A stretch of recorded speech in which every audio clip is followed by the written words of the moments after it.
All right. Hello, everyone, and welcome back to Live in the Catacombs. Jacob and Andrew here again. This is kind of the last one that we're going to do before we take a break this summer, just because we have so many different things going on. So we wanted to be even more special than normal, and we wanted to go to the catacombs. Well, you're not in the catacombs. Like, I thought we were going to the catacombs. You're on top of them. You're on top of the catacombs.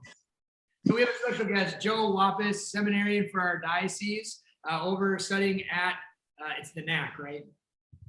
You're at the Angelicum.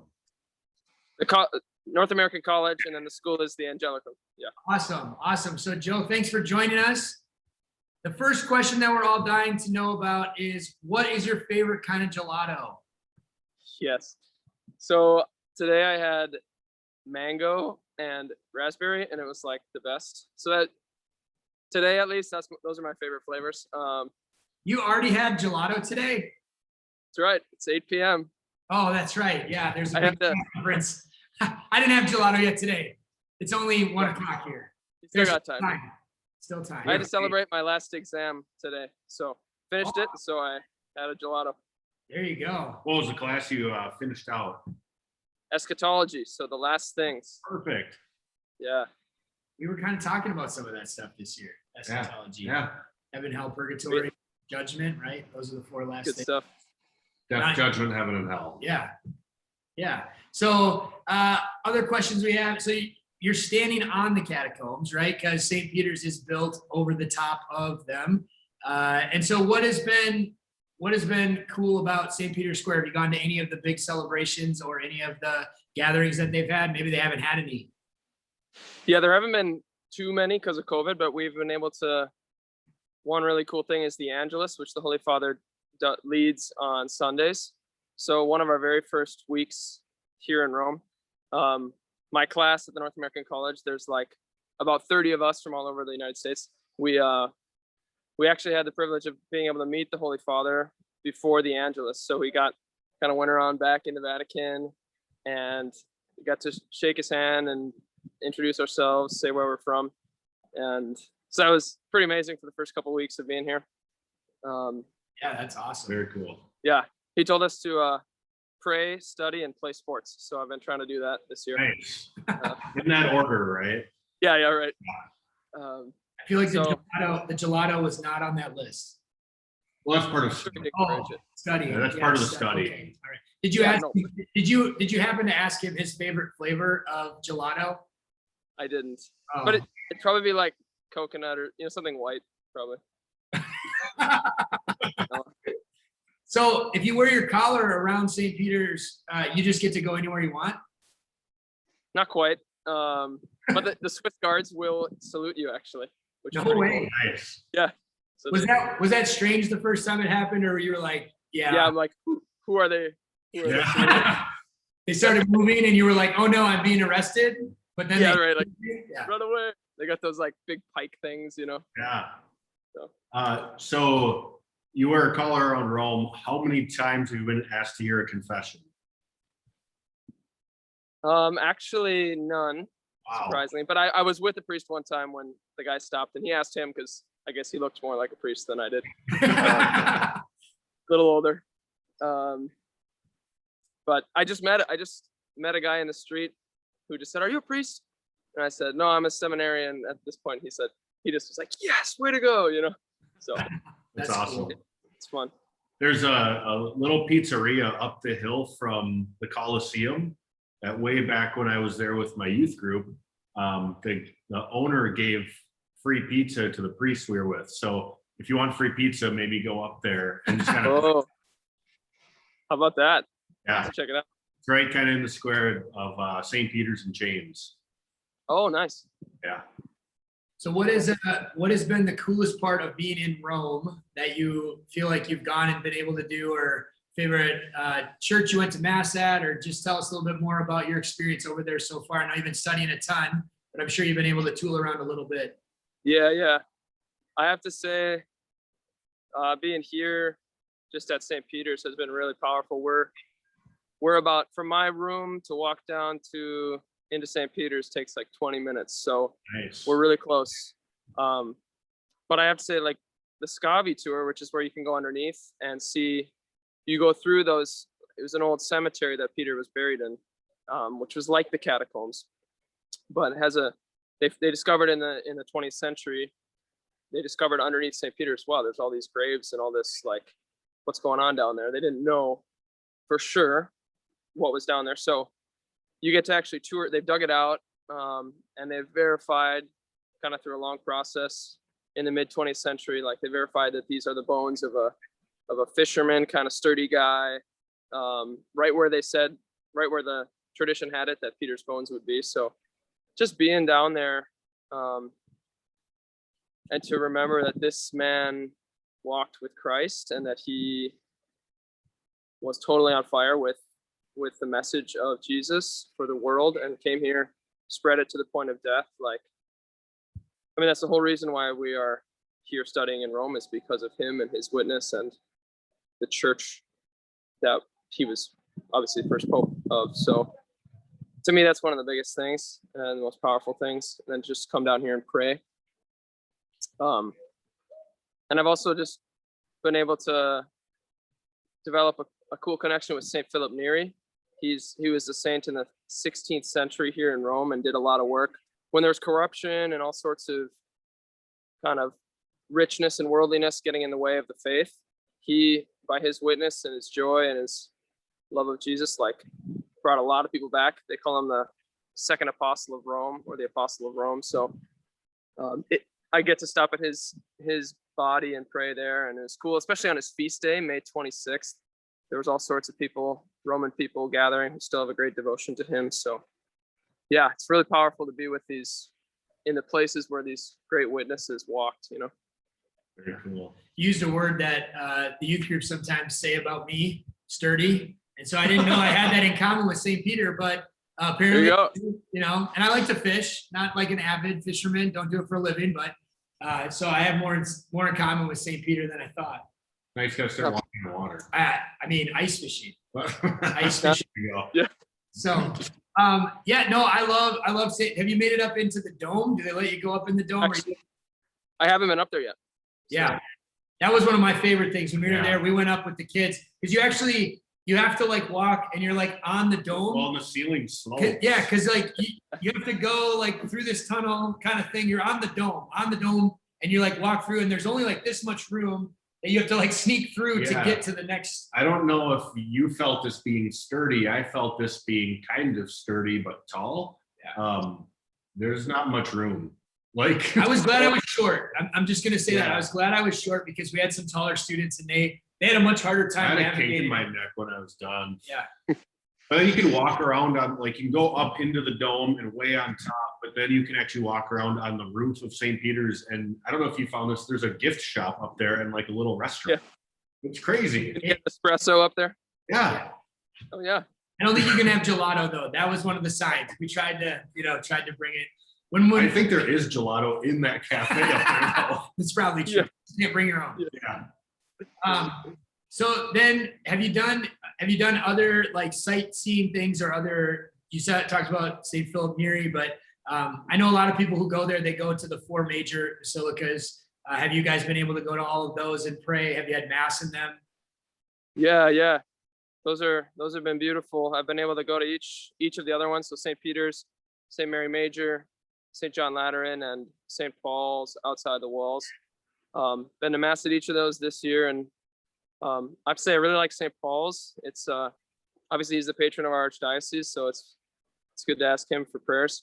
But I was there on the feast of St. Stephen for an ordination to the diaconate for a guy from Des Moines, which was really powerful because in the reading it's talking about, on the feast of St. Stephen, it's talking about Paul assisting the stoning of Stephen, and here we are standing on top of Paul, and his it's just like, and the beauty of now they're united in heaven. So that was a really powerful moment. And then I was also able to go up to Milan with the other seminarians from the archdiocese. So that's where St. Charles Borromeo is. So we got to pray at his tomb and see that beautiful cathedral. So that was a great trip. St. Paul's outside the wall is one of my favorites too. I just love the style of it. And I think it's there. that the table of the Last Supper is encased in glass. Oh, Did you see that when you were there? yeah, I think maybe that one's at John Lateran, like up. Might be St. John Lateran. Sure, but that's pretty amazing. It's like, Yeah. I think the thing about Rome for me is so crazy is like there's just so much of our church there. Yeah. I mean, over the centuries of all that we've had happen and parts of it, one of my favorite things in Rome is to go and you go on your knees up the sacred steps. That's what I was going to say. Yeah, You right, took it from right me. outside of St. John's, that's right across the street from St. John Lateran. You go up on your knees. And it's just such a beautiful devotion to be able to go up the steps that he walked to Pilate. Similar to what you're saying about the stoning of St. Stephen, we actually have an image in our youth room of the stoning of St. Stephen with Paul sitting on his horse, kind of in the distance. And I love that idea of the history of our church makes us who we are. The seeds, the blood of the martyr is the seeds of the church. And I would guess that's my next question is like, do you feel more inspired to be a priest and to be a seminarian and to live out your faith now that you've lived in Rome and you've been around all these holy things? Yeah. I mean, just to, of course, the saints, like this morning, I was actually at the bottom of our hill here on the way to school. There's a church that has what they claim to be the relic of Mary Magdalene's foot, which would be the first foot to enter the tomb. Wow. So I stopped in there today and was praying and just felt a certain connection with Mary Magdalene in the sense of she loves Christ. She loved Christ with her whole heart, and I'm trying to do that too, and I do. So I do my best. So there's something, just really beautiful about that. Like, and this goes back 2,000 years. It's not just St. Anthony Village who is trying to live out the Catholic faith. It's the world, all these people. And you see in my classes, I have people from Africa, from Vietnam, from Spain, from Australia, like you name it.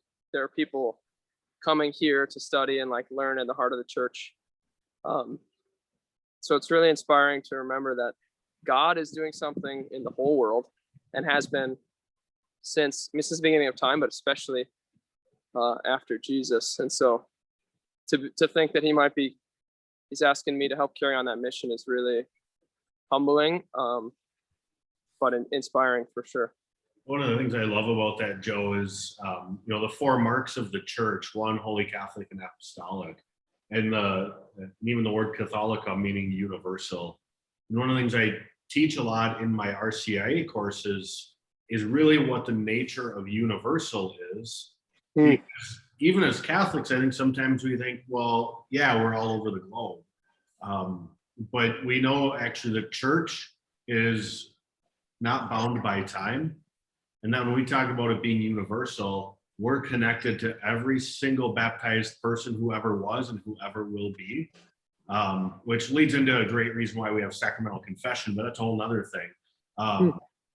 But even the idea of being right now on top of what used to be a graveyard, and then on the other end of Rome, the actual catacombs themselves, and the importance of actually burying the dead, preserving our history, that it's not just like some weird ritual. I mean, Catholicism is a little bit weird. You talk about the foot of Mary Magdalene. Yeah.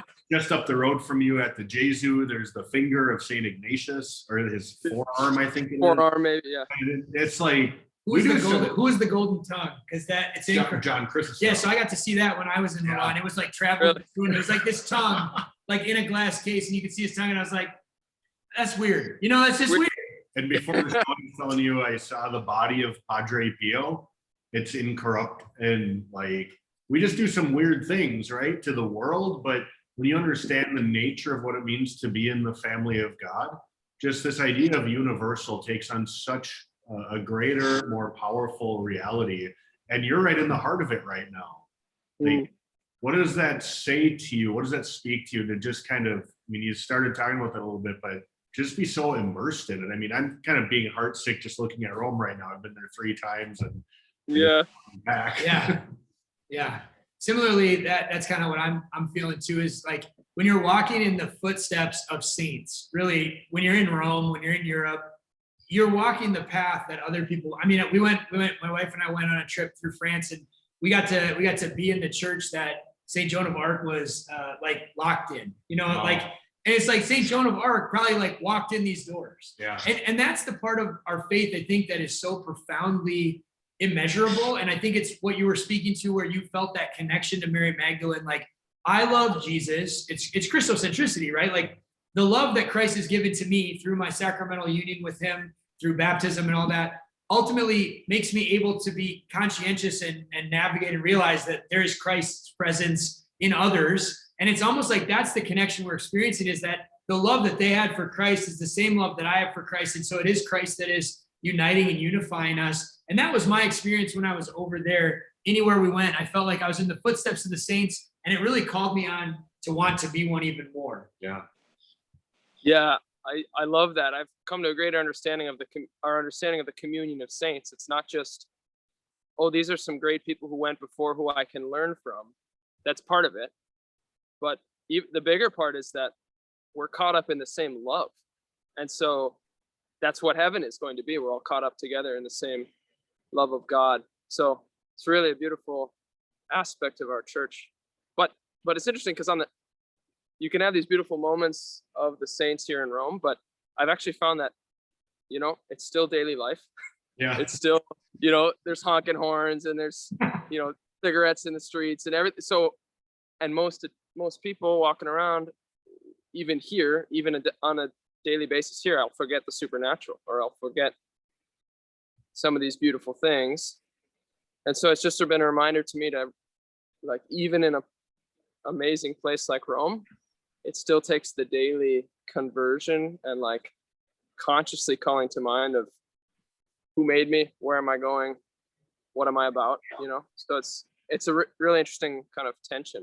And yeah, I love that, Joe, because like the days I've spent walking around Rome, you just think, how could people not be in love with Catholicism? And then you realize, like, this is just normal to them. They walk down the street and there's a 2,500-year-old building that it's just normal, right? Yeah. The aqueducts, 2,000 years old and older. And it's like, that's just normal. And I walk around, it's like, man, that 50-year-old building is dilapidated. And Well, it's kind of like when I go to my hometown, and I lived in the Bluff country right along the Mississippi River. And it's like, it's the same kind of thing. You get so used to it. You get so used to seeing it that it doesn't have the wonder and awe that comes from like just seeing it for the first time or being around it.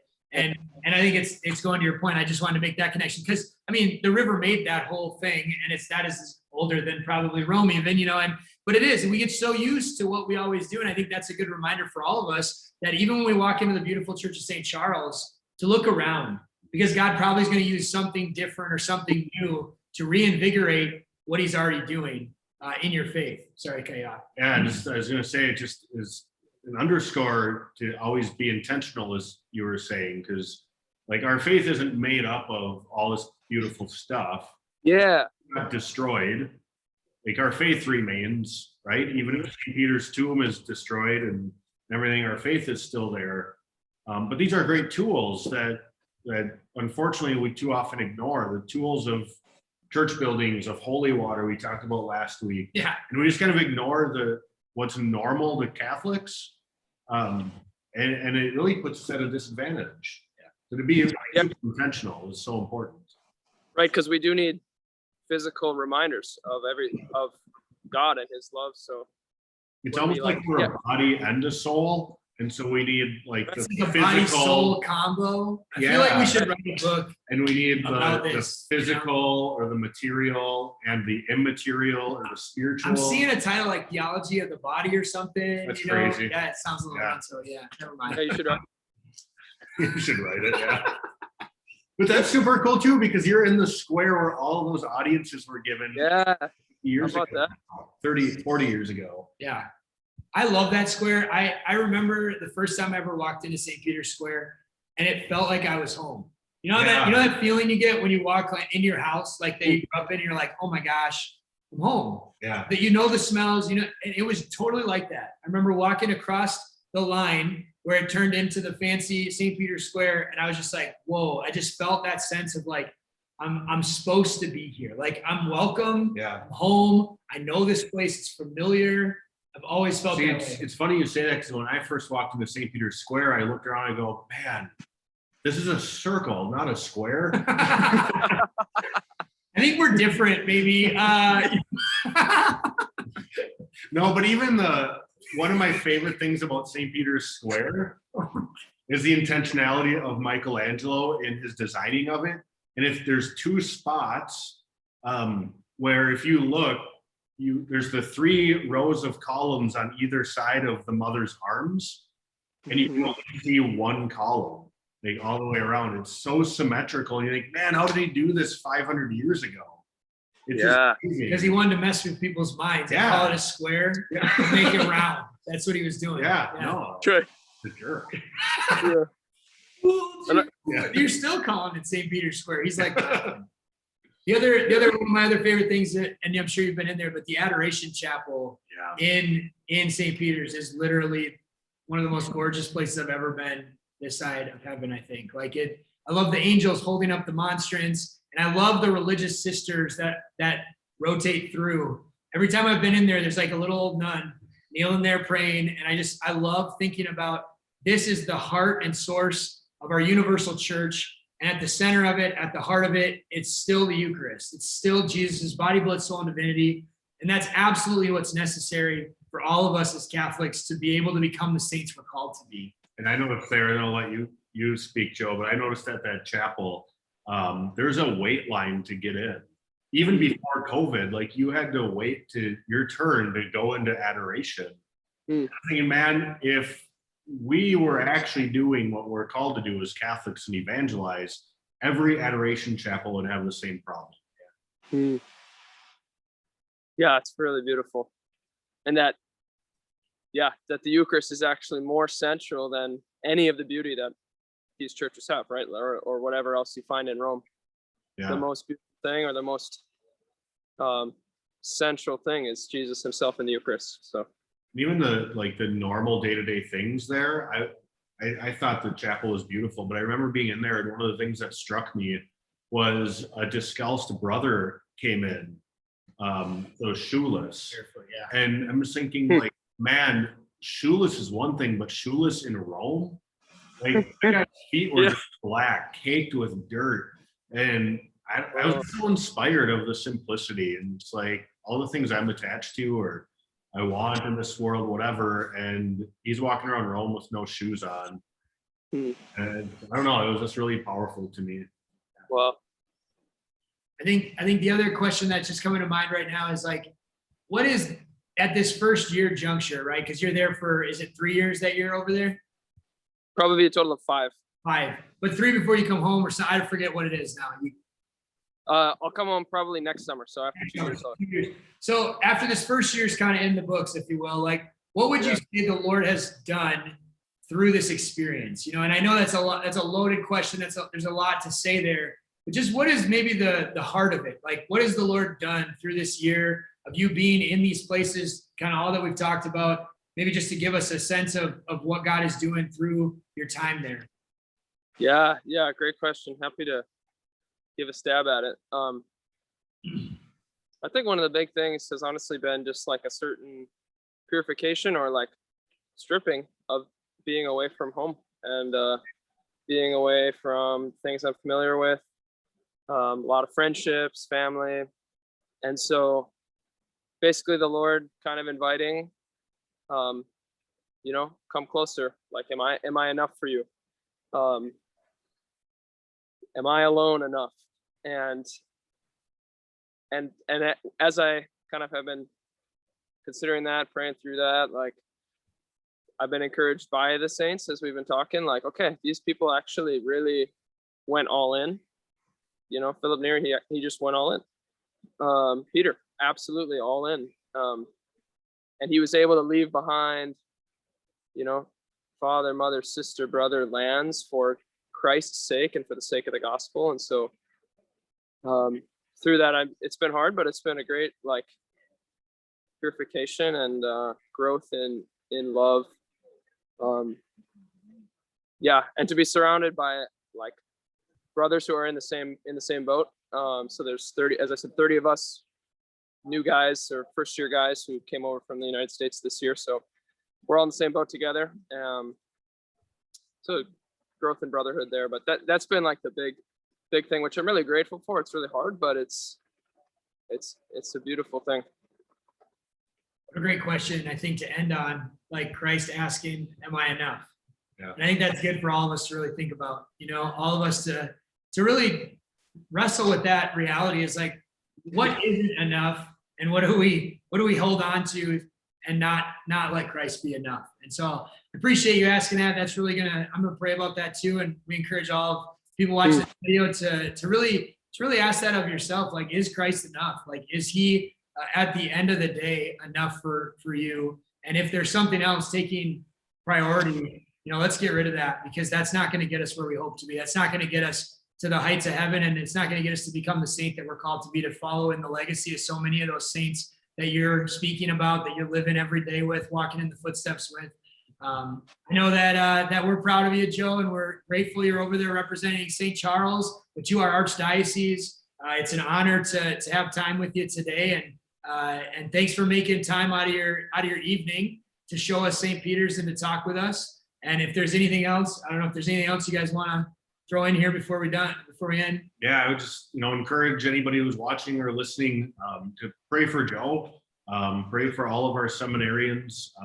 I have 3 guys in seminary that really mean a lot to me. They were in my youth group back at St. Timothy's. So, Alex, Colin, and Chris, and you may know them. Oh yeah. Michael Mahoney's over there too. Mahoney. Yeah, Maloney, he says hi to everyone as well.